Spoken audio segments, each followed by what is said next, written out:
Every company in the video game industry currently is seemingly more focused on virtue signaling than actually making genuinely good products, and now Games Workshop and Warhammer are doubling down on an inclusivity virtue signal and then hilariously deleted it.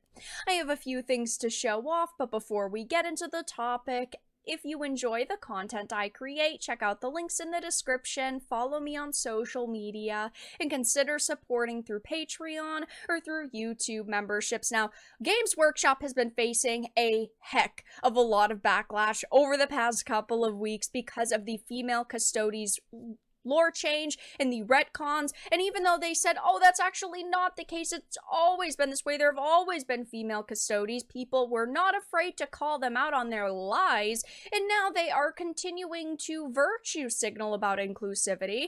It says Games Workshop and Warhammer doubled down on an inclusivity virtue signal, but then quickly deleted it. I think they understand at this point that they are being scrutinized by gamers, and there are many people who are very upset with them over the retcons, of course, over the way that they have acted and the way that they gaslit us, but they haven't really given up on continuing to try to push this inclusivity angle. It says, as reported by Chainsword 40k on X, Games Workshop and Warhammer published a new rumor engine post to the company's blog. In the body of the blog post, the company wrote, "Here we go, something undeniably Warhammer, unambiguous, a little gothic, probably carried by someone with breathtakingly outdated views on inclusivity. It's got the lot. We don't even need to guess what this is really." The blog post has since been updated and has deleted the virtue signal about inclusivity and now simply reads, "Here we go, something undeniably Warhammer,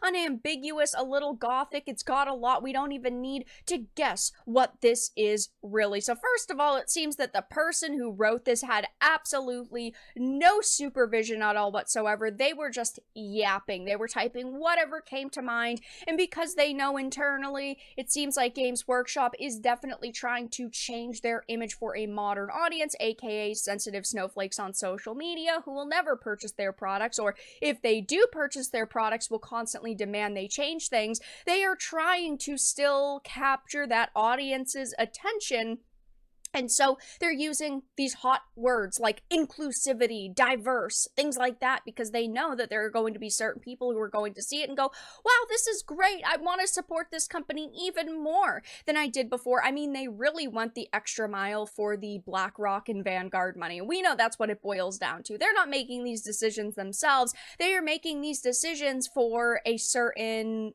chunk of change. I mean, that's what it boils down to. I get that companies need to make money and need money to constantly be flowing in order to stay afloat, but at the same time, you are pushing away the audience that you already have by constantly virtue signaling. And upon discovering the blog post had been quickly edited, Chainsword 40k speculated that it was a rogue intern that made the post. That's how it reads to me, is that it is someone with zero supervision. They had access to the account. They were basically posting whatever they wanted, because it does feel very kind of out of place. But the unfortunate part for Games Workshop is that the internet never forgets, and that even if they edit it and delete it and remove it, it doesn't particularly matter, because people already have the screenshots, they already have the archives, they already have the evidence. And of course, this virtue signal for inclusivity comes in the wake of Games Workshop retconning the Adeptus Custodes, and then of course gaslighting us about it not being a retcon.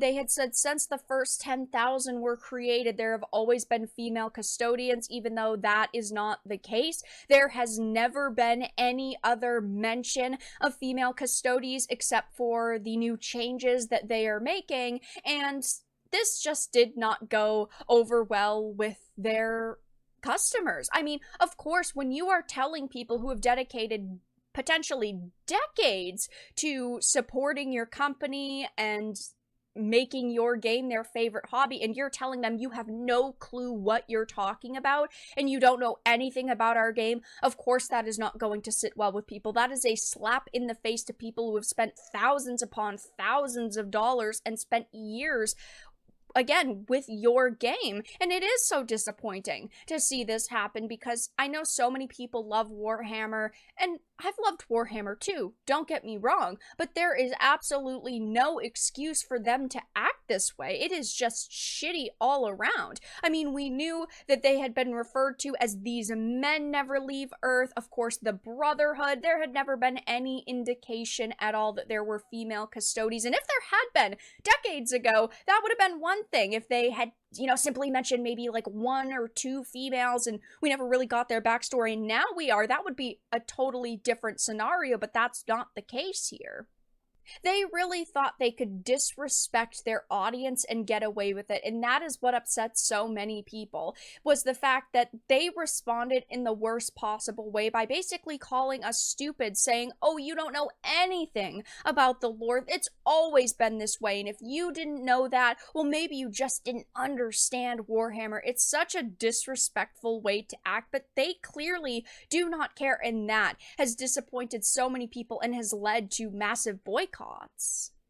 And of course, nevertheless, the company had doubled down in a blog post by rewriting their own lore to ensure it does not read sons or men anymore. The blog post states potential custodians are taken in at a very young age, even though it previously said males, to better survive the rigors of their transformation no older than late infancy, for the fundamental changes that will be wrought upon their flesh, minds, and souls are tantamount to apotheosis. And of course, this has led to massive boycotts, thousands of people canceling their Warhammer Plus subscriptions, saying they are no longer going to support them, and it's completely understandable why. Again, when you are doubling down on gaslighting hobbyists over these changes, it is not going to sit well with people, and they've deserved all of the criticism and all of the backlash they've gotten, and they really haven't responded in a genuine way. And of course, we've heard that maybe this is all because of Amazon, right? Amazon's doing this series, and there have been rumors that, oh, Amazon wanted them to make these changes so they could add a female custody into the show, and that maybe, they would be able to buy Games Workshop on the cheap. I mean, of course, take it all with a grain of salt. There's no actual proof that this is happening, but at the same time, it just seems very convenient that we're getting to the point where the Warhammer show should be greenlit. We're seeing all of these changes, and of course, that combined with the fact that Vanguard and BlackRock are heavily invested within Games Workshop makes it all the more believable. But either way, Games Workshop and Warhammer have doubled down on an inclusivity virtue signal and then tried to pretend that it never happened, even though the internet never forgets. But that's all that I really had to discuss in this video. Let everyone know your thoughts in the comments down below. If you enjoyed this, give it a like, and if you didn't, give it a dislike. I appreciate your support either way, but I will talk to you all again in the next video really soon.